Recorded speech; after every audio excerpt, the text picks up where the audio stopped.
A bunch of animal protectors adopted a few squirrels, but one baby in particular stood out from the others. One tale from the 2008 opening of the Antler Ridge Wildlife Sanctuary in New Jersey is still very special to them. Welcome to USA Stories channel. Do not forget to subscribe and activate the bell button to receive all new updates. Now let's go to the story. Antler Ridge Wildlife Sanctuary got a call in the winter.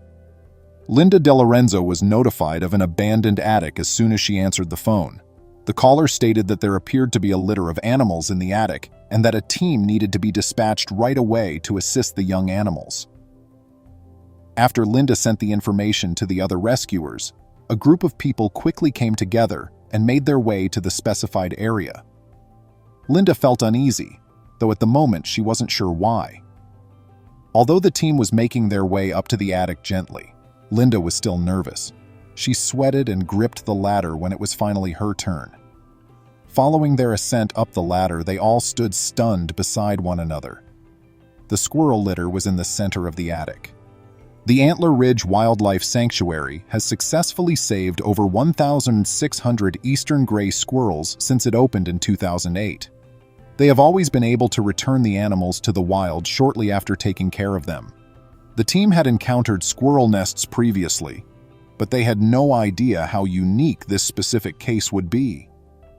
Next to her, Linda heard one of the other rescuers shuffling. Most likely, they were drawing nearer to the nest. The voice said, "Look at them," but Linda was so engrossed in the sight of the litter that she didn't recognize the speaker. On top of a makeshift bed lay the nest of young squirrels. There were a few cushions and some blankets where they were supposed to relax. Some of them were moving and shrieking, while others slept soundly. For a brief while, the team's only desire was to take in the serene scene in front of them. Linda was taking in the spectacle as well, but she was the first to notice something strange about the litter. She noticed one small squirrel in particular.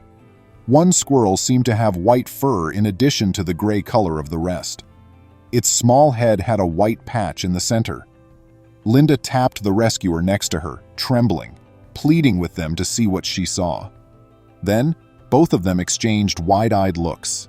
In all their experience, none of them had ever seen a squirrel quite like this one. Linda, in particular, was interested in this creature and the possible meaning of its white patch.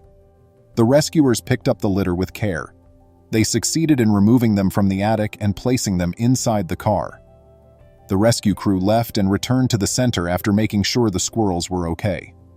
The nest was successfully brought back to the refuge. It had been some time since the litter was discovered, and the squirrels were becoming increasingly noticeable to the rescuers as they grew larger. Every squirrel had an individual personality. Some were shy from the start, while others were self-assured and outgoing. Seeing them develop together was endearing. Names were given to each of these squirrels: Hazel, Macadamia, Montana, Jimmy, and Dottie. They all appeared to be typical squirrels, and they were all in good health. Linda watched the squirrel with the white fur patch at this time. This small youngster was eventually given the name Fulbert. He stood out from his siblings in part because, after 2 weeks in the sanctuary's care, the color of his coat started to change. Fulbert's coat changed into something that no one at the shelter had ever seen before. Fulbert's fur turned white instead of gray or brown like all the other squirrels. The white-furred squirrel captivated the attention of everyone at the refuge. Fulbert was surrounded by those who had seen him only from a distance over the past few weeks, in addition to the others who had come to his aid. Talk about the little creature was the order of the day. "Fulbert's extreme whiteness surprised us all," Linda remarked. Linda had a gut feeling that this unusually colored fur would be significant. The whole team wanted to know if Fulbert suffered from a unique illness. They eventually reduced the list of potential explanations to 2. Fulbert may be leucistic or albino.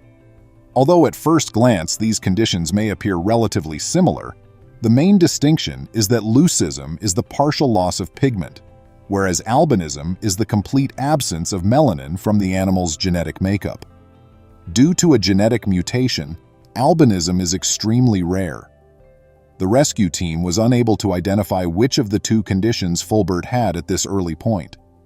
The hue of Fulbert's eyes was the best indicator. Albinism causes an animal to have vivid red eyes, whereas leucism results in black eyes. The team would have to wait a few more weeks to get their answer, given how young Fulbert was. When Fulbert turned 4 weeks old, the moment arrived. Once more, the rescuers gathered around him, Linda among them, eager to see the precious moment when the white squirrel opened his small eyes. Everyone was taken aback. The rescuers finally received word that Fulbert's little eyes were crimson after a very long wait. He was a white squirrel.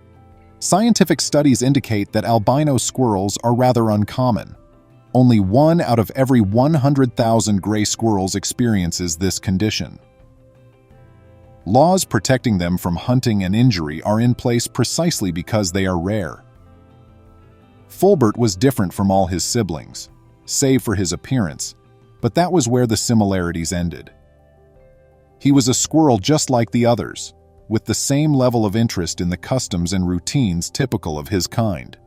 He would accompany his family, for instance, when they went in quest of nuts and cleverly concealed them. They all assisted one another in constructing nests by utilizing the nearby materials. It's not just squirrels that can climb. Have you ever witnessed these fuzzy animals in your neighborhood park scaling trees? Despite how much they loved these squirrels, the Antler Ridge Wildlife Sanctuary was unable to maintain them indefinitely.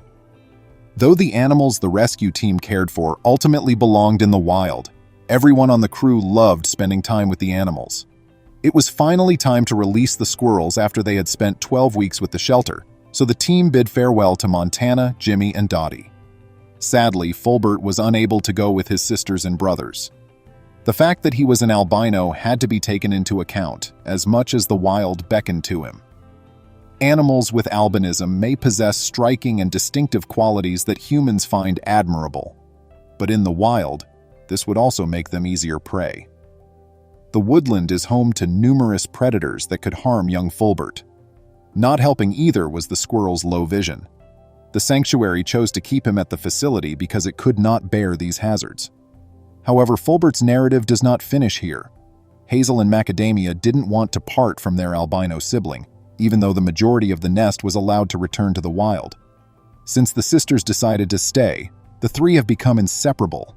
The squirrel siblings are still in the care of Antler Ridge Wildlife Sanctuary. Their needs were met by creating a sizable enclosure just for them. The animals have plenty of room to roam around in this cage, and there are various branches for them to leap on. As one might anticipate from siblings, they occasionally wrestle playfully or steal food from one another. Being able to live out the remainder of his days with his devoted sisters brings Fulbert great joy. Please share your thoughts about this topic in the comments section below. Please remember to subscribe to our channel, give us a thumbs up, and turn on the notification bell so you won't miss any of our videos. If you enjoyed the tale, the next video that plays on your screen will probably move you too.